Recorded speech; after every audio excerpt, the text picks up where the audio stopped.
बोले त्रिकालवर्ती नौ देवताओं की, बोले श्री चिंतामणि पार्श्वनाथ भगवान की, आचार्य भगवंत गुरुवे श्री विद्याशाह जी महाराज की, परम पूज्य आचार्य श्री समय शाह जी महाराज की, परम पूज्य मनवे श्री निर्दोष शाह जी महाराज की।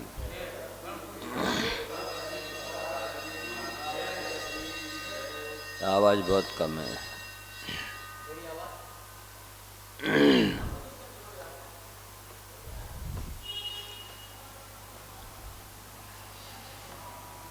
कल ये बताया गया था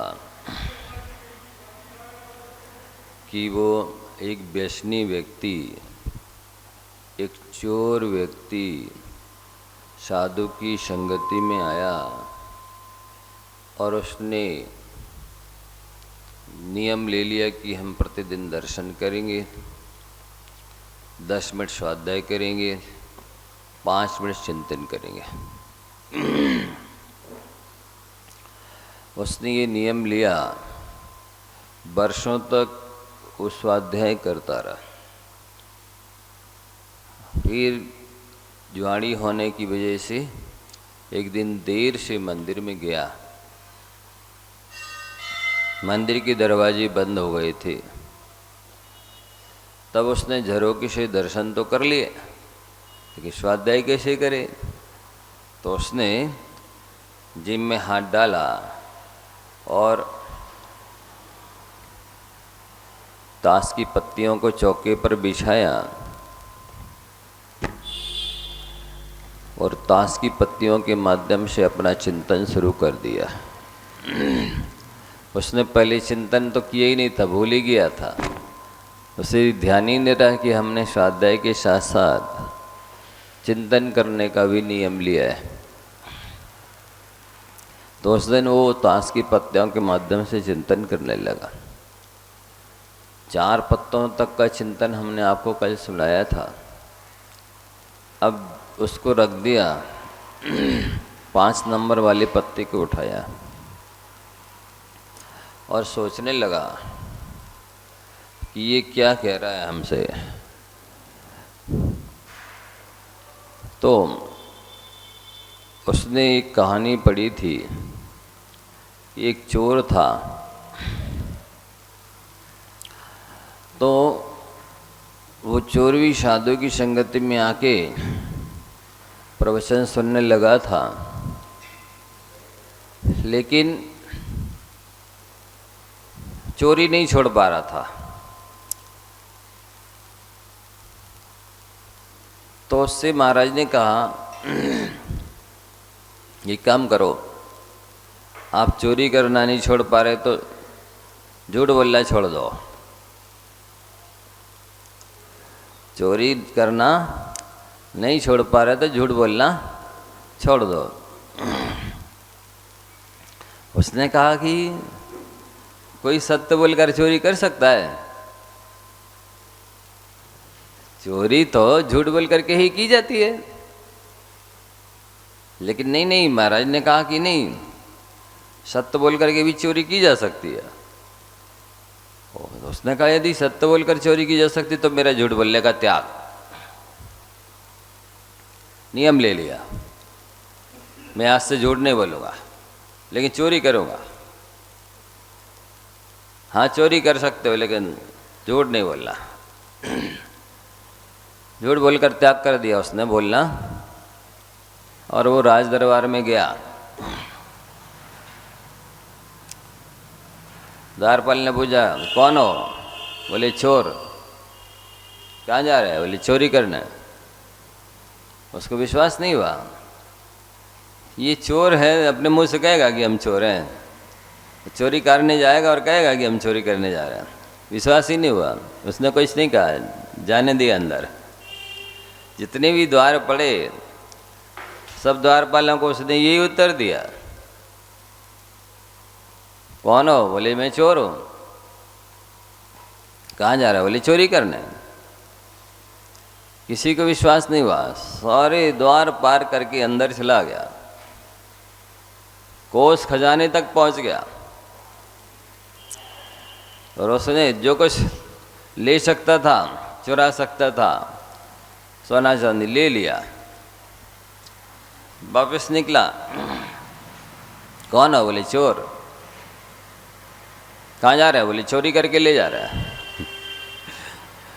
किसी को विश्वास नहीं हुआ कि ये चोर होगा, अपने मुँह से कहेगा और चोरी करके ले जा रहा है, और कहेगा हम ये चुरा के ले जा रहे हैं। सारे द्वार पार करके और ऐसे स्पष्ट बोल करके सत्य कि मैं चोर हूँ और चोरी करके ले जा रहा हूँ। किसी को विश्वास नहीं हुआ, किसी ने नहीं पकड़ा उसे, किसी ने नहीं रोका, बाहर निकल गया, सफल हो गया। अब उसे लगा कि अरे मैंने झूठ बोल करके इतनी चोरी आज तक नहीं कर पाई। एक पाप करने के त्याग से मैंने एक पाप का त्याग किया तो आज तो मुझे इतना सारा लाभ हो गया कि मेरी जिंदगी निकल जाएगी। जब एक पाप के त्याग करने से इतना लाभ हो सकता है तो पांचों पापों का त्याग करूंगा मैं तो कितना लाभ होगा। अब वो गुरु महाराज के पास गया, उसने सारी स्थिति गुरु महाराज को बता दी और उसने कहा महाराज अब मुझे आप पांचों पापों का त्याग करा दीजिए। और उसने फिर पांचों पापों का त्याग कर दिया, क्योंकि वो एक ही बार में इतनी चोरी कर लाया था कि उसको दोबारा चोरी करने की जरूरत ही नहीं थी। और उसने फिर सारे पापों का त्याग कर दिया, बढ़िया व्रती जीवन जीने लगा। आगे चल करके वो साधु बन गया कि जी व्रती बनने में तो बहुत आनंद है, ये तो मुझे अनुभव ही नहीं था, पता ही नहीं था कि इतना आनंद है व्रती बनने में। वो महाव्रती बन गया। तो लोगों को अनुभव नहीं है, पता नहीं है कि पापों के त्याग का क्या आनंद है, कितना लाभ है। तो उसने वो कहानी का चिंतन किया, 5 नंबर वाले पत्ते को रख दिया, अब 6 नंबर वाले पत्ते को उठाया, सोचने लगा ये क्या कह रहा है, छक्का। बोले ये कह रहा है द्रव्य 6 होती है, जीव पुद्गल धर्म धर्म आकाश काल, क्योंकि उसने स्वाध्याय तो काफी किया था। और लेस्याएं भी 6 होती हैं। सोचने लगा कृष्णलेशा, नीलेशा, कापोतलेशा, पीत पद्म शुक्लेशा क्या होती, इनका स्वरूप मैंने आज तक विचार नहीं किया। मंदिरों में देखा तो था चित्र कि 6 लोग थे, वे कहीं जा रहे थे यात्रा में, चलते चलते जंगल में पहुँचे, उन्हें जोरों से भूख लगी। एक आम से के फलों से लदा हुआ वृक्ष दिखाई दिया, तो उसमें से एक बोलता है चलो इस वृक्ष को काटते हैं, खूब फल खाएंगे। दूसरा कहता है यार इतने पूरे वृक्ष को काटने की क्या जरूरत है, एक शाखा काट लेते हैं पर्याप्त है। वो शाखा काटने को तैयार होता है। तीसरा कहते हैं यार इतने सारे भी नहीं खा पाएंगे अपन, एक टहनी काट लेते इतनी पर्याप्त है। वो काटने को होता तैयार तीसरा। चौथा कहते हैं यार इतने भी नहीं खा पाएंगे अपन, तो गुच्छे गुच्छे तोड़ लो। पांचवा कहते हैं यार गुच्छे सारे गुच्छे इतने भी नहीं खा पाएंगे अपन, तो जितने खाना उतने तोड़ लो। तो छठवा कहता है यार इतने तो पके पके सुंदर आम नीचे ही पड़े हैं, ऊपर चढ़ने की और तोड़ने की जरूरत ही क्या है। तो इस दृष्टांत से आप समझ सकते हैं कि जिसकी तीव्र कषाय होती है, अशुभ लेशा होती है, उसकी इस तरह के भाव होते हैं। जो वृक्ष को जड़ से काटना चाह रहा है उसकी कृष्ण लेशा है, उसका हृदय काला है, हृदय उसका कठोर है, इसीलिए वो जितनी जरूरत नहीं है पूरे वृक्ष को काटना चाह रहा है, बिना सोचे समझे ये काटने में कितना समय लगेगा, कितना श्रम लगेगा, साथ ही इतने फल हम खा पाएंगे कि नहीं, जरूरत है कि नहीं है, ये कुछ भी सोच विचार नहीं करता है कृष्ण लीसा वाला। ऐसा अनावश्यक काम करता है, निष्प्रयोजन काम करता है, बिना सोचे समझे काम करता है, जरूरत से ज़्यादा काम करता है, जिसमें बहुत समय श्रम बर्बाद होता है, एनर्जी वेस्ट होती है और काम में आता नहीं है। इसी तरह के लोग मनुष्य होते। दूसरी जगह भी ये घटा सकते हैं आप दृष्टांत, खाने के बारे में, पीने के बारे में, पहनने के बारे में, ओढ़ने के बारे में, लेने के बारे में, देने के बारे में, रहने के बारे में, हर चीज़ में ये लगा सकते हो आप कि जिसको कोई जितनी ज़रूरत नहीं है फिर भी उतने खा लिया, पी लिया, खरीद लिया, ले लिया, रख लिया, अनावश्यक। इससे आप समझ सकते कि मेरी कैसी लेशा है, कौन सी लेशा है। लेशा के आधार पर ये व्यक्ति को पाप का बंध होता है और संसार में दुर्गतियों में जाना होता है। तो जो जड़ से वृक्ष को काटना चाह रहा है वो कृष्ण लेशा वाला है, और जो एक शाखा काटना चाह रहा है वो नील लेशा वाला है। उतने भी नहीं खाए जाना है, शाखा काटने में भी समय लगना है, श्रम लगना है, और उतने खर्च होना नहीं है, इसलिए वो भी अशुभ लेशा वाला है, नील लेशा वाला है। और जो टहनी काटना चाह रहा है वो भी अशुभ लेशा वाला, उतने भी नहीं खाए जाना, उसमें भी समय श्रम लगा रहा है, निष्प्रिय हो जाने। अब जो गुच्छे तोड़ना चाह रहा है वो यहाँ से शुभ लेशा चालू होती है, इसमें भी लेकिन शुभता प्रशस्तपना कम है, क्योंकि उतने गुच्छे भी नहीं खाए जाना है। चढ़ना और फिर चढ़ने में रिक्स है, हाथ पैर छूट सकते, गिर सकता है, हाथ पैर टूट सकते हैं, समय श्रम उसमें भी लग रहा है, और उतना प्रयोजन है नहीं, उतने फल चाहिए नहीं है। गुच्छे जितने वो तोड़ना चाह रहा है उतने खाए नहीं जाएंगे, खर्च होंगे नहीं, जरूरत नहीं है। लेकिन फिर भी गुच्छे गुच्छे तोड़ रहा है, इसलिए कुछ शुभपना प्रशस्तपना पीत लेशा है वो। और जो कह रहे जितनी चाहिए उतनी तोड़ लो, ये पद्म लेशा है। उससे भी शुभ लेशा वो है कि ये नीचे ही पके पके अच्छे अच्छे सुंदर सुंदर पड़े हैं, इन्हीं में से जितने खाना है खा लो। क्यों वृक्ष पर चढ़ना, क्यों समय श्रम लगाना काटने तोड़ने में। ये संतोष है उसके अंदर, जो पड़े हुए वृक्षों से फलों से संतुष्ट है, उसी अपना काम चलाना चाहता है। दूसरा और दृष्टांत सुन सकते हैं, समझ सकते हैं आप। एक विदेशी महिला भारत में आई और वो घूमते घामते गुनाह में आ गई। गुनाह में आ गई तो अब वहाँ किसी व्यक्ति ने उसके साथ छेड़खानी कर दी, बलात्कार कर दिया।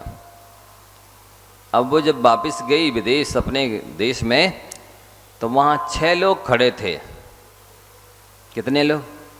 6 लोग खड़े थे। उसमें से जब उसने घटना सुनाई जाकर के, तो एक व्यक्ति कहता भारत के लोग बहुत बेकार हैं, इसलिए एक बम लो और भारत के ऊपर पटक दो। दूसरा कहता है यार पूरे भारत के लोगों ने क्या बिगाड़ा, क्या मध्य प्रदेश की थी ना वो, तो मध्य प्रदेश के ऊपर बम पटक दो। तीसरा बोलता है यार कि पूरे मध्य प्रदेश के लोगों ने क्या बिगाड़ा है, कहाँ गुनाह की थी ना, गुनाह का वो आदमी था ना जिसने बलात्कार किया है, तो गुनाह के ऊपर पटक दो। चौथा बोलते यार पूरे गुनाह के लोगों ने क्या बिगाड़ा है, किस परिवार का वो व्यक्ति था उसके परिवार पर पटक दो बम। पांचवा क्या था यार पूरे परिवार के लोगों की क्या गलती है, जिस व्यक्ति ने अपराध किया है, बलात्कार किया, उस व्यक्ति को गिरफ्तार करवा। छठवा कहता है भाई गलती किसकी है, अकेली गई काहे को थी, एक बात। और दूसरी बात जो जैसा करेगा सो भरेगा, अपन क्यों परिणाम खराब करें। इस दृष्टांत में आप समझ रहे हैं, जो इस घटना को सुन करके कह रहा है कि पूरे भारत के ऊपर बम पटक दो, वो कृष्ण लेशा वाला है। जो कह रहा है कि नहीं भारत के ऊपर नहीं, मध्य प्रदेश के ऊपर पटक दो, वो नील लेशा वाला है। और जो कह रहा है मध्य प्रदेश नहीं, गुनाह के ऊपर पटक दो बम, वो कापोत लेशा वाला है। जो कह रहा है उसके परिवार के ऊपर पटक दो, वो पीत लेशा वाला। और जो कह रहा है उस व्यक्ति को ही पकड़ो जिसने बलात्कार किया है, वो पद्मलेशा वाला। और जो कह रहा है भैया जिसने जैसा किया है उसका फल वो खुद भोगेगा, गलती अपनी है, अकेली गई काहे को थी, ये शुक्ल लेशा वाला। तो ये जो 2 दृष्टांत हमने आपको दिए, यही दृष्टांत आपको खाने पीने पहनने ओढ़ने बाल लेने देने आदि सभी चीज़ों में लगाना है। आपके कैसे भाव हैं उसके आधार पर आप समझ सकते हैं कि आपके परिणाम कैसे हैं। तीसरी दृष्टांत लगा सकते हैं जो कहता है प्राणी मात्र सुखी रहे, सर्वे भवन्तु सुखिनः, सर्वे सन्तु निरामया, सर्वे भद्राणि पश्यन्तु मां कश्चित् दुःख भाग भेद। वो शुक्ल लिस्सा वाला है, प्राणी मात्र सुखी रहे। जो दूसरा कहता है हमारे भारत के लोग सुखी रहे। अब वो शुक्ल से घट गया, वो प्राणी मात्र के लिए सोच रहा था, ये कह रहे भारत के लोग सुखी रहे, ये पद्मलेशिया वाला है। अब तीसरा व्यक्ति है वो कहता है कि भैया हमारे मध्य प्रदेश के लोग सुखी रहे, ये पीतलेशा वाला है। अब चौथा है वो कह रहे हैं हमारे परिवार के लोग सुखी रहे, हमको क्या लेना बाकी से, वो कापोतलेशा वाला है। और एक कह रहा है नहीं हम सुखी रहे, बाकी से हमको कोई मतलब नहीं, वो नील लेशा वाला है।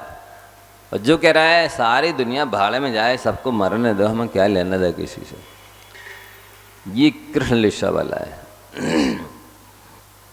तो इस तरह मेरा पेट हाउ मेरा देव कौन, हमें अपने स्वार्थ सिद्धि से मतलब है, बाकी से किसी से कोई मतलब नहीं है। तो ये 3 दृष्टांत आपको हमने बता दिए 6 लेशाओं को समझाने के लिए।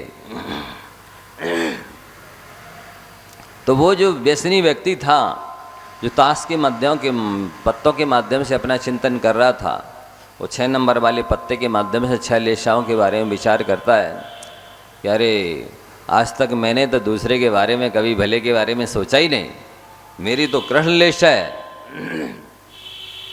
मैं तो पापी आदमी हूँ, मुझे दूसरों का ख्याल भी रखना चाहिए। उस 6 नंबर वाले पत्ते को रख दिया। अब 7 नंबर वाले पत्ते को उठाया और सोचने लगा ये क्या कह रहा है। तत्व 7 होते हैं, जैसे मान लो ये शवा भवन है, कौन सा तत्व है, अजीब तत्व है। महावीर भवन जीव तत्व है कि अजीब तत्व है, अजीब तत्व है। इसमें आप सभी बैठे हैं, ये कौन से तत्व है, जीव तत्व है ना। अच्छा एक एक करके आए हैं, ये आना क्या हुआ, आश्रव, आके बैठ गए, ये क्या हुआ, बंद तत्व हुआ। अब एक एक करके जाएंगे, नहीं मान लो शटर बंद कर दिया, शंबर हो गया, लोगों का आना जाना रुक गया। एक एक करके जा रहे हैं, ये नजरा हो गई, सारे लोग चले गए, हॉल खाली हो गया, ये मोक्ष हो गया। यदि आकर यहाँ पर समय से आते हैं, शांति से एकाग्रता से सुनते हैं तो ये पुण्य हो गया। और समय पर नहीं आते हैं, शांति से नहीं बैठते हैं, एकाग्रता से नहीं सुनते हैं, ये पाप हो गया। 9 पदार्थ हो गए ना, 7 तत्व में पुण्य और पाप मिला देते हैं तो 9 पदार्थ कहलाते हैं। तो आपको ये दृष्टांत के माध्यम से समझ में आ गए 9 पदार्थ। 6 लेशा वाला दृष्टांत आ गया समझ में, 3 दृष्टांतों से समझा दिया, 7 लेशा वाला 7 तत्व वाला समझा दिया। और उस बेसनी ने 7 नंबर वाले पत्ते को रख दिया, 8 नंबर वाले पत्ते को उठाया, ये क्या कह रहा है, विचार करने लगा। पूजन के 8 द्रव्य होते हैं, मैंने आज तक एक भी द्रव्य नहीं चढ़ाया भगवान को। 8 कर्म होते हैं, मेरे कर्मों का क्षय कैसे होगा। विचार करने लगा, मैंने आज तक कोई पुरुषार्थ कर्मों को क्षय करने का किया ही नहीं है। फिर उसको रख दिया। 9 नंबर वाले पत्ते को उठाया, ये क्या कह रहा है, पदार्थ 9 होते हैं। अभी आपको जो दृष्टांत के माध्यम से समझाए, मैंने तो उसमें मैं भी एक जीव पदार्थ हूँ, मैंने अपने बारे में कुछ सोचा नहीं आज तक, कल्याण की बात नहीं सोची, उस पत्ते को रख दिया। 10 नंबर वाले पत्ते को उठाया, ये क्या कह रहा है, 10 धर्म होते हैं, उनके बारे में मैंने विचार तक नहीं किया, जीवन में आत्मसात करने की बात तो बहुत दूर की है। ये उत्तम क्षमा जहाँ मन होई, अंतर बाहर शत्रु न कोई। जिसके अंतरंग में क्षमा भाव होता है तो अंतरंग में क्रोधादि शत्रु नहीं रहते, और बहिरंग में कोई स्त्री पुरुष शत्रु नहीं होता है। इस तरह से इसको उल्टा भी पढ़ा जा सकता है, अंतर बाहर शत्रु न कोई, उत्तम क्षमा जहाँ मन होई। सीधा भी पढ़ सकते हैं और उल्टा भी पढ़ सकते हैं। उत्तम मार्दव विनय प्रकाश से, नाना भेद ज्ञान सब बासी। जहाँ जितनी ज़्यादा विनय होगी उतना ज़्यादा ज्ञानावरण कर्म का क्षपसम होगा। नाना भेद ज्ञान सब भाषे, उत्तम मार्दव विनय प्रकाश से। उल्टा इसको इस तरह से भी पढ़ सकते हैं कि जितने भी मति ज्ञान के 336 भेद हैं, श्रुत ज्ञान की जो जितने भी भेद हैं, जितने भी 500 ज्ञानावरण कर्म के क्षय से प्राप्त होने वाले ज्ञान के भेद हैं, विषब विनय से प्राप्त क्षयसम को और क्षय को प्राप्त होते हैं। तो वो विचार करने लगा, मेरे अंदर तो विनय नाम की चीज़ नहीं है। जो विनयो मोक्ष द्वारों का है, विनय मोक्ष का दरवाज़ा है, मैंने तो अभी दरवाज़ा तक नहीं बनाया, बाकी के गुण कहाँ से प्रवेश करेंगे मेरे अंदर। दरवाज़ा होगा तभी तो गुण प्रवेश करेंगे बाकी के, तो विनय रूपी दरवाज़ा ही मेरे अंदर नहीं है। फिर चिंतन करने लगा, उत्तम आर्जव कपट मिटावे, दुर्गति त्याग सुगति उपजावे। सरलता से ही दुर्गति टलती है। अब आप देख लो वर्तमान में स्थिति क्या है, हर चीज़ में मिलावट, हर चीज़ में 2 नंबर का काम है कि नहीं। महंगी चीज़ में सस्ती चीज़ मिलाना और महंगे दामों में बेचना, हर चीज़ में जहर से लेकर के अमृत तक। एक व्यक्ति जीवन से उदास हो गया, उसने कहा अब तो जीवन लीला समाप्त करना है, और जहर खा के रात में सो गया, सुबह वो ठीक हो गया क्योंकि जहर नकली था। और उसने कहा कि जब भगवान को मेरी मौत पसंद नहीं है, चलो तो अब आनंद मनाया जाए, उत्सव मनाया जाए। तो उसने आनंद उत्सव मनाने के लिए पेड़े बुलाए और पेड़ा खा के सोया तो चिरनिद्रा में सो गया, क्योंकि पेड़ा भी डुप्लीकेट थे। पेड़ा भी 2 नंबर के थे, वो असली नहीं थे। तो पेड़ा खा के, जहर खा के जी गया और पेड़ा खा के सो गया, मर गया। तो स्थिति वर्तमान में ये है, व्यक्ति समझ भी नहीं रहा है कि योग वक्रता विसंवादनम च असवस्य नामना। मन वचन काय की वक्रता से, कुटिलता से अशुभ नाम कर्म का बंध होता है। और 84 लाख योनियों में 70 लाख योनियों के जीवों के सब के अशुभ नाम कर्म का उदय होता है। अब आप देख लो, मात्र मनुष्य गति की 14 और देव गति की 4, 18 लाख योनियाँ बची। उसमें भी सबके शुभ नाम कर्म का उदय हो जरूरी नहीं है। तो इतनी 70 लाख योनियों में अशुभ नाम कर्म के उदय को भोगने के लिए जाना है। किसके बल पे? ये जो मन में चिंतन कुछ, फिर संभाषण कुछ, प्रक्रिया कुछ की कुछ, इस वक्रता से सारे लोग 2 नंबर के काम करने में लगे। 99% लोगों की स्थिति है, घूस लेना देना, बिल्कुल जहाँ देखो वहाँ 2 नंबर का काम, कुटिलता, वक्रता, मायाचारी। इससे क्या होना है? सबको उन 70 लाख योनियों में जाना है 2 नंबर का काम करके, फर्जी काम करके, 420 करके। ये स्थिति हो रही है। तो वो विचार करने लगा कि उत्तम आर्जव कपट मिटावे, दुर्गति त्याग सुगति उपजाए। जब तक सरलता नहीं होगी तब तक दुर्गति में जाने से हम बच नहीं सकते। वक्रता है तो नियम से दुर्गति में जाने ही सबको। फिर उस 4 नंबर बाकी सोचने लगा, उत्तम शौच लोभ परहारी, संतोषी गुण रतन भंडारी। शौच यानी संतोष, लोभ का त्याग। ये संतोष गुण रूपी रत्नों का भंडार लाता है।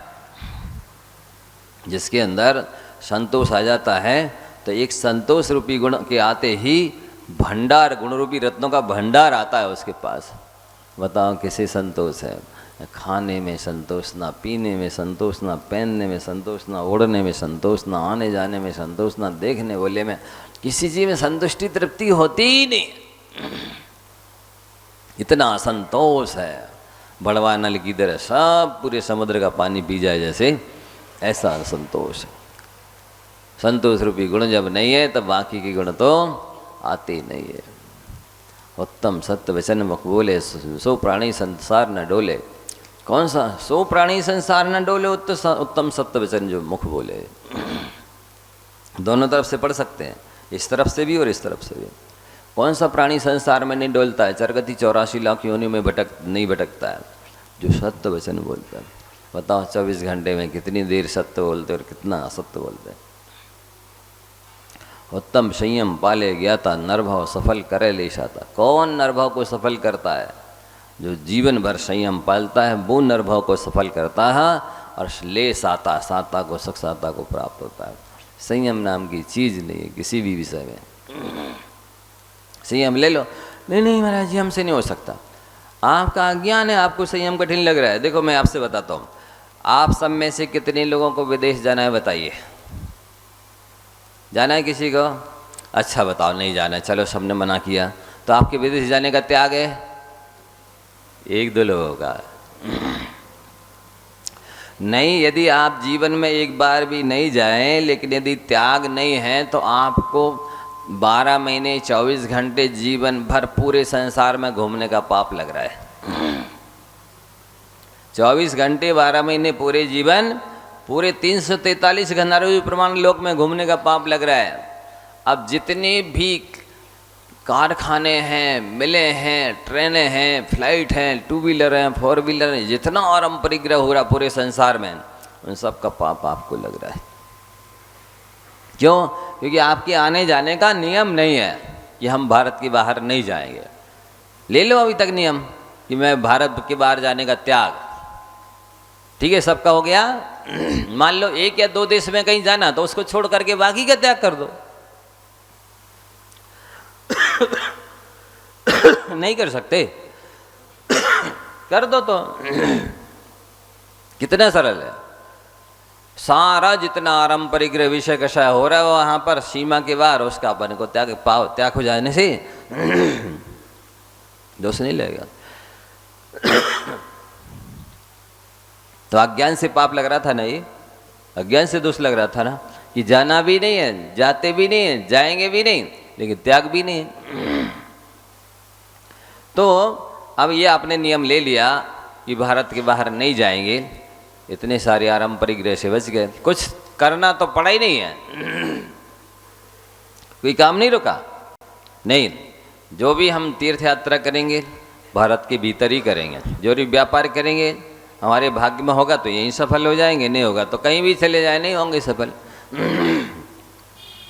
इसी तरह से औषधि उपचार दवाई इत्यादि के लिए पुण्य का उदय होगा तो यहीं ठीक हो जाएंगे, नहीं होगा तो कहीं भी चले जाइए।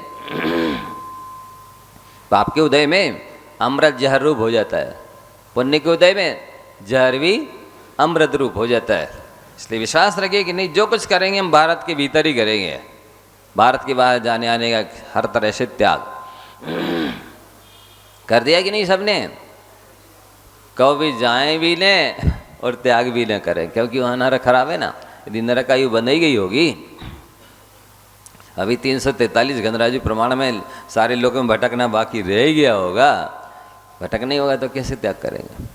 अब देखिए, इसके बाद भी अब पूरे भारत में थोड़ी आप रोज चक्कर लगाते हैं, रोज आना जाना होता है क्या? पूरे भारत में नहीं होता। तो अब जहाँ पर वीतराग देवशास्त्र गुरु नहीं मिलेंगे वहाँ नहीं जाएंगे। मान लो व्यापार के लिए जाना पड़ता है, जाएंगे आपने यहीं पर आकर के दर्शन पूजन करेंगे, यहीं भोजन करेंगे, वहाँ नहीं करेंगे, नहीं कर सकते ऐसा। तो इससे क्या होगा, जो भारत भी बहुत बड़ा है, तो पूरे भारत में जितनी ट्रेनें चल रही हैं, 2 व्हीलर 4 व्हीलर चल रहे हैं, जितने भी कारखाने चल रहे हैं, उनमें जो हिंसा हो रही है उसके पाप से भी हम बच जाएंगे।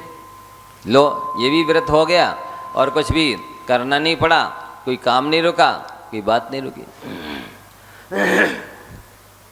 तो ये व्रत है, ये बहुत फलदायी है।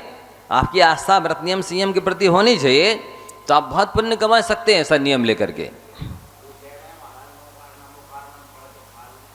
हाँ, अब पूरा बता दें फिर करा देते हैं। देखना, अब जैसे मान लो आपके किसी जीव को मारने का नियम है क्या? ना मार रहे हैं ना मारेंगे, लेकिन त्याग भी नहीं है। तो आपको पृथ्वी जल अग्नि वायु वनस्पति 2 इंद्री 3 इंद्री 4 इंद्री अशनि शनि पंचींद्री सारी अनंत अनंत जीवों को 24 घंटे 12 महीने जीवन भर मारने का पाप लग रहा। आप हिंसा नहीं कर रहे तो भी आप सोती हुई बिल्ली के समान है, सोते हुए शेर चीता बाघ के समान है। शेर सो रहा है, अभी शिकार नहीं कर रहा, आक्रमण नहीं कर रहा, लेकिन उसका त्याग भी तो नहीं है। शेर से कम नहीं है जिसका त्याग नहीं है, वो चीता से बाघ से बिल्ली से कम नहीं है। वो भी सो रहा है, ये भी बैठा है, जाग रहा है, कोई बात नहीं, जागो चाहे सो, नहीं कर रहा है लेकिन त्याग भी तो नहीं है। मौका पड़ जाए तो आप हिंसा कर सकते किसी की, कभी भी कहीं भी। तो ऐसा नियम तो ले सकते कि हम जानबूझ करके बुद्धिपूर्वक किसी भी जीव को नहीं मारेंगे, मरते नहीं। इतना सा ध्यान रखना है कि मान लो सिर की बाल में से निकाल के जीव ऐसे नहीं मारना है, चूहा मार दवाई नहीं डालना, इस तरह की कोई जीव उपयोग नहीं करना कि जिससे बेचारे जीव निरपराध मर जाए। उसके उपयोग किया भी बिना भी काम चल सकता है। तो ये कहलाती संकल्पी हिंसा का त्याग। इतना तो आप कर ही सकते हैं कि जानबूझ करके संकल्पपूर्वक हम किसी जीव को नहीं मारेंगे। आरंभ आप मकान दुकान बना सकते हैं, उद्योग आप व्यापार आदि कर सकते हैं। आपकी कोई चीज छुड़ाता उठाता है तो आप उससे ले सकते, छुड़ा सकते हैं। विरोध का भी त्याग नहीं है। ना आरंभ का त्याग करा रहे हैं, ना उद्योग का त्याग करा रहे हैं, ना विरोध का त्याग करा रहे हैं। केवल संकल्प पूर्वक हम जानबूझ कर किसी भी तरह जीव को नहीं मारेंगे। नहीं ले सकते नियम, बोलो ले लेना चाहिए। तो उससे क्या है कि आप अनंत पाप से बच जाएंगे। अन्यथा बता दिया दृष्टांत कि आप सोती हुई बिल्ली के समान है, शेर के, बाघ के, चीता के समान है। आप हिंसा करें या नहीं करें। और 63 काय के जीवों के 24 घंटे 12 महीने जीवन भर हमेशा, जब से संसार में हैं, जब तक संसार में रहेंगे, सब जीवों के 60 काय के जीवों के मारने का पाप लग रहा है। जब इतना पाप बांधोगे तो कहाँ से सुखी हो जाओगे। ऐसा तो बन रही है, वो उदय में आएगी तो हमेशा ही आपको दुखी रखेगी। बताइए। तो आप लोग कर सकते हैं, कर देना चाहिए कि मैं संकल्पी हिंसा का त्याग करता हूँ। बहुत अच्छा है, कर दिया।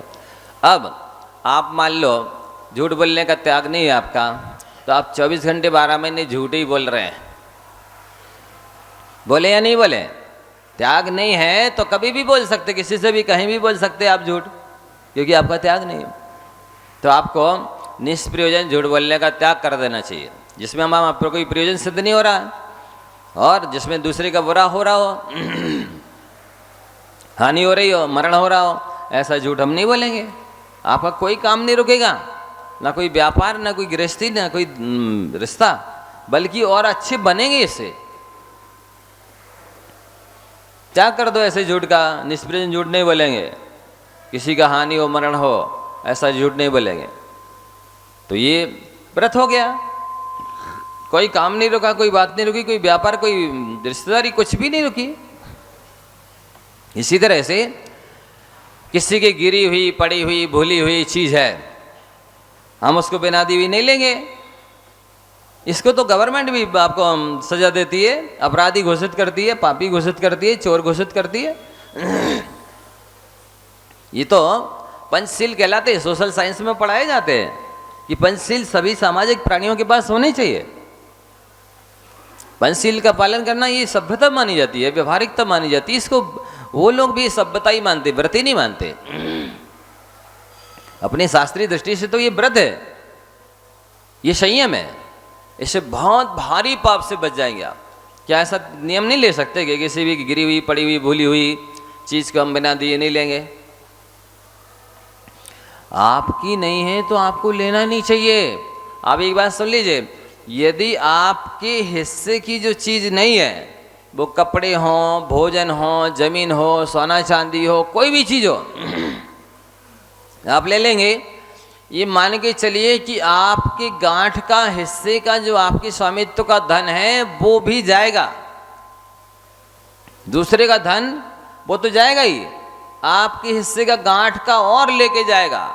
और साथ ही जैसे मान लीजिए आपने दूसरे के हिस्से का भोजन कर लिया, दूसरे के हिस्से का नाश्ता है, भोजन ने कर लिया, अब वो भोजन आपके लिए पचेगा नहीं, या तो उल्टी हो जाएगी, दस्त लग जाएंगे, इंडाइजेशन हो जाएगा। ये नहीं होगा तो वो दूध भी पिया है तो जाके पीप और पीप बनेगी, खून नहीं बनेगा शरीर में। क्यों? क्योंकि वो आपके हिस्से का नहीं है, आपने चुराया है, दूसरे के हिस्सा का लिया है, इसलिए आपके शरीर में वो धातु रूप तो नहीं बनेगा, जाके वो पीप बनेगा, बीमारी बनेगी, पानी बनेगा, कैंसर बनेगा। क्यों लेना फिर किसी के हिस्से की चीज? वो चीज तो जाएगी, आप कुछ भी ले लीजिए। आप आज आपके पास शक्ति है, दादागिरी है, आप कर लीजिए कब्जा, जमीन है, सोना चांदी है, कोई भी चीज है, मकान है, आप मत लीजिए। 10 साल के भीतर नियम से वो जाएगी, आपका भी ले जाएगी, मैं ब्याज के ले जाएगी, आपको कई गुनी तकलीफ दे के जाएगी। ये आपको सूट नहीं करेगी, बचेगी नहीं। दूसरे के हिस्से की चीज स्वप्न में कभी नहीं लेना। यदि अपने शरीर में पानी बनाना है या पीप बनाना है या कैंसर रोग पैदा करना है तो आप दूसरे के हिस्से की चीज खाइए। केवल रोग अभक्ष, अशुद्धित, अमर्यादित रात में खाने से ही नहीं होते, दूसरे के हिस्से की चीज खाने से भी रोग होते हैं। तो ये नियम लेने में बहुत भारी लाभ है। किसी की गिरी हुई, पड़ी हुई, भूली हुई चीज को बिना दिए अपने हिस्से की जो नहीं है उसे नहीं लेंगे। ले लो नियम, आपका स्वास्थ्य ठीक रहेगा, आप सुखी रहेंगे। अपने हिस्से की चीज रखने में तृप्ति होती, संतुष्टि होती, वो अमृत बनता है। आप उतने ही स्वस्थ रहेंगे, प्रसन्न रहेंगे। लेकिन दूसरे के कब्जे की चीज़ को अपने कब्जे में कर लेंगे, दूसरे के हिस्से की चीज़ को आप खा लेंगे, आपके शरीर में पानी बनेगी, जाके वो पीप बनेगी, आपकी गांठ की भी लेके जाएगी, मैं ब्याज के लेके जाएगी और आपको अनंत गुना कष्ट में डाल के जाएगी। नहीं ले सकते ऐसा नियम। ले लो किसी की गिरी हुई, पड़ी हुई, भूली हुई चीज़ को जो मेरे हिस्से की नहीं है मैं नहीं लूँगा, चाहे भीख मांगनी पड़े, चाहे पुरुषार्थ श्रम करना पड़े, नौकरी करना पड़े, लेकिन मैं दूसरे के हिस्से की चीज़ नहीं लूँगा। ले लो बंधु, आपका कल्याण होगा, भला होगा, हम आपके भले के लिए कर। इसी तरह से मान लो आपका ये नियम नहीं है कि मेरा पर पुरुष का या पर स्त्री का त्याग,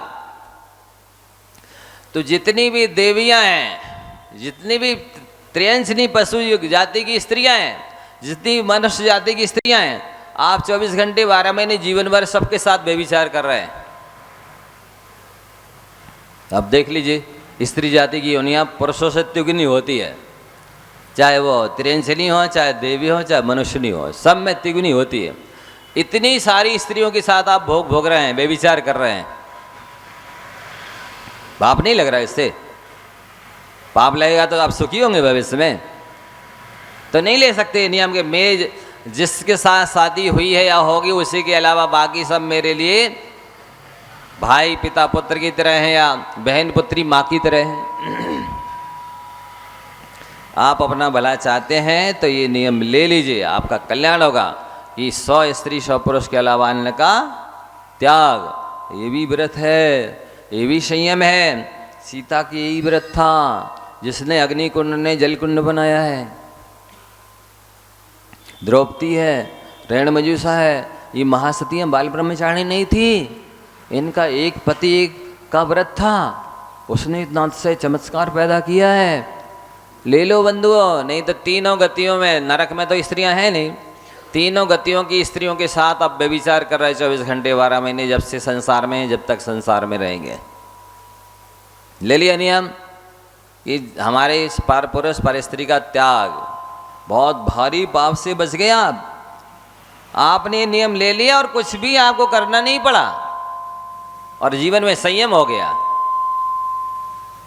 इसी तरह से आपका यदि परिग्रह का लिमिट नहीं है कि हम कितने खेत रखेंगे, कितने मकान रखेंगे, कितना सोना चांदी रखेंगे, कितने नौकरानी रखेंगे, कितने बर्तन वस्त्र रखेंगे, तो आपको पूरे संसार के स्वामित्व का पाप लग रहा है। भले आपके कब्जे में स्वामित्व में नहीं है कुछ भी, जितना है लाख करोड़ जितने भी हैं वो उतने ही हो, लेकिन आपका परिग्रह का लिमिट नहीं है तो पूरे संसार के परिग्रह का पाप लग रहा है आपको। कितना भारी पाप बांध रहे हैं आप बताओ। और जब पाप का उदय आता है तो कहते महाराज जी हमने कौन सा पाप किया है, हमें चारों ओर से परेशानी आ रही है, एक के बाद एक कर्म आ रहा है। अरे कौन सा पाप नहीं किया ये बता दो। आप महाराज से कह रहे हो महाराज जी हमने कौन सा पाप किया है, हमें ऐसा सता रही चारों ओर से, तो हम आपसे ही पूछना चाहते आपने कौन सा पाप नहीं किया सो बता दो। सारे तो पाप कर रहे हैं, किसी का तो त्याग नहीं है, किसी का तो लिमिट नहीं है, किसी की चीज़ की तो सीमा नहीं है। अनलिमिटेड पाप बांध रहे, असीमित अनंत पाप बांध रहे। लिख लो एक बार एक कागज में, इतने खेत, इतने मकान, इतना सोना चांदी, इतने बर्तन वस्त्र, इतने नौकर चाकर, इतने पशु, इतने अनाज रखेंगे, खत्म हो गया जिंदगी भर के लिए। असीमित पाप से बच गए हम, कोई कठिन है ही नहीं। अज्ञानता से ये कठिन मानता है संसारी प्राणी। वस्तुतः व्रत नियम संयम कठिन नहीं है, वो तो सरल है, सहज है और आपको भी सुखी बनाने के उपाय है। तो आपको अभी तक जो हमने बताया, यदि आप ये नियम ले लेते हैं तो असीमित अनंत पाप से बच जाते हैं। और इसी तरह से क्या आपसे कहा जाए कि भाई आप उपदेश दो तो ऐसा उपदेश देना, धर्म का उपदेश देना, दूसरों को धर्म से लगाना, पाप में नहीं लगाना। क्या आप ऐसा नियम नहीं ले सकते कि हम किसी से नहीं कहेंगे कि ऐसे मकान बना लो, कि ऐसी दुकान बना लो, कि इस तरह ये गर्भपात की दवाइयाँ बेचो, कि कीटनाशक दवाइयाँ बेचो, जिनमें हिंसा होती है, पाप होता है, ऐसा उपदेश हम नहीं देंगे किसी को। ऐसा नियम नहीं ले सकते। बोलो ले सकते हो, कोई ज़रूरत नहीं है वकालत करने की, उपदेश देने की, नारदगिरी करने की, मुनि इस तरह से जो दलाली करने की। लेकिन अज्ञानता से लोग उपदेश देते रहते हैं, ये दुकान कर लो, ये व्यापार कर लो, ये काम कर लो।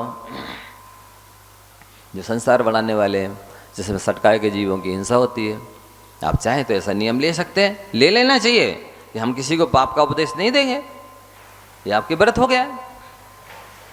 इसी तरह से आपसे कहा जाए कि आप ये नियम ले लो कि हम किसी को ऐसा अस्त्र शस्त्र नहीं देंगे जो हिंसा की काम आता है। छुरी है, चाकू हंसिया है और तलवार इत्यादि, बंदूक इत्यादि है। अग्नि है, अग्नि का काम क्या है? जलाना, हिंसा करना।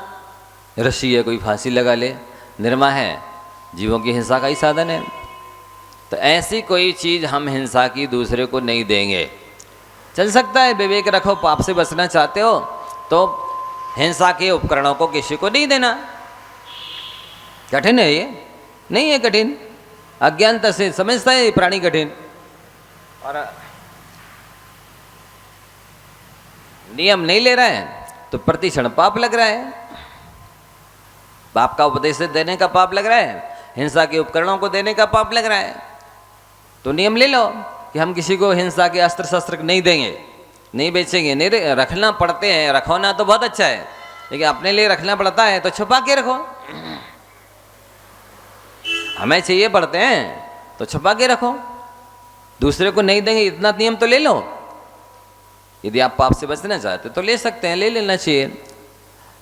तीसरा, आज से मान लो कहा जाए कि आप किसी की हार के बारे में ना सोचो, किसी के मरण के बारे में ना सोचो, किसी की हानि के बारे में ना सोचो, किसी का बुरा ना सोचो, बस इतना नियम नहीं ले सकते। बताओ इसमें कौन सा पंचम काल बाधक है, इसमें कौन सी पर्याय बाधक है, कौन सा हीन संगनन बाधक है, कौन सी बीमारी बाधक है? बताइए। इस नियम ले में कोई बाधक है आपको, कोई समस्या है? तो नियम ले लो कि खोटा चिंतन नहीं करेंगे, बुरा चिंतन नहीं करेंगे, किसी के बुरा नहीं सोचेंगे किसी के बारे में। ये व्रत है, ये नियम है, ये संयम है। इससे असीमित पाप से बचते हैं। इसी तरह से आपसे कहा जाए कि भाई आप समय निकाल करके स्वाध्याय करिए, समय मिले तो गंदी फिल्में मत देखिए, खोटे उपन्यास मत पढ़िए, खोटी पत्र पत्रिकाएं मत पढ़िए, जिससे आपका कोई स्वार्थ नहीं है, प्रयोजन नहीं है। चल सकता है इसके बिना? बोलो नहीं चल सकता। एक खोटी पुस्तकें हम नहीं पढ़ेंगे विषय कसाय को बढ़ाने वाली। स्वाध्याय के लिए तो हम स्वयं ही प्रेरणा दे रहे हैं। नियम ले लो, खोटी पुस्तकें, गंदी फिल्में, खोटी पत्र पत्रिकाएं विषय कसाय बढ़ाने वाली नहीं पढ़ेंगे। ये व्रत हो गया, ये संयम हो गया, बहुत सरल है। थोड़ा सा विवेक रखना है। पाप से यदि भीरुता है, पुण्य कमाना चाहते हो, मानव प्रयास सार्थक करना चाहते हो, तो ऐसे नियम तो ले ही लेना चाहिए। फिर आपसे कहा जाए कि आप काम आपको करना पड़ते हैं, आना जाना पड़ता है, कोई बात नहीं, आप एक काम कर लो, निष्प्रयोजन पृथ्वी का एक जीवों को कष्ट नहीं देंगे,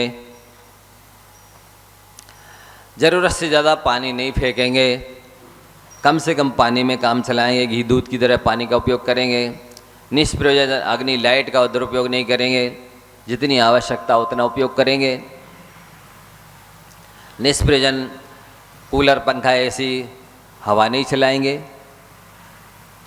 10 लाख प्रकार की वनस्पति होती है, आप लोगों का नियम है एक दिन में कितनी हरी सब्जी फल खाओगे, बोलो? नहीं है तो आपको 24 घंटे 12 महीने जीवन भर, जब से संसार में, जब तक संसार में रहेंगे, 10 लाख प्रकार की वनस्पति खाने का पाप लग रहा है। निष्प्रयोजन पाप बांध रहे ना, खाना ही नहीं है कभी 10 लाख प्रकार की वनस्पतियाँ, ज़्यादा से ज़्यादा 2 4 5 10 15 खाओगे, नहीं, इससे ज़्यादा खाते, बोलो? नहीं खाते ना। नियम ले लो कि हम जितने भी आपको लेना है 2 4 5 10 15 हरी, इससे ज़्यादा नहीं खाएंगे। अनंत असीमित पाप से आप बच गए। समय हो गया है, तो ये हमने आपको अनंत असीम पाप से बचने का तरीका बता दिया। ये नियम लेने में आपका कोई दुकान नहीं रुकेगी, कोई शादी विवाह की मकान, कोई घर की गृहस्थी की रिश्तेदारी, कोई काम नहीं रुकेंगे। थोड़ा विवेक रख करके जीना है, असीमित पाप से आप बच जाएंगे। ये नियम आपको ले लेने चाहिए। सभी लोग जिनने भी नियम लिए हैं, 9 बार नमो कारण पढ़ लें।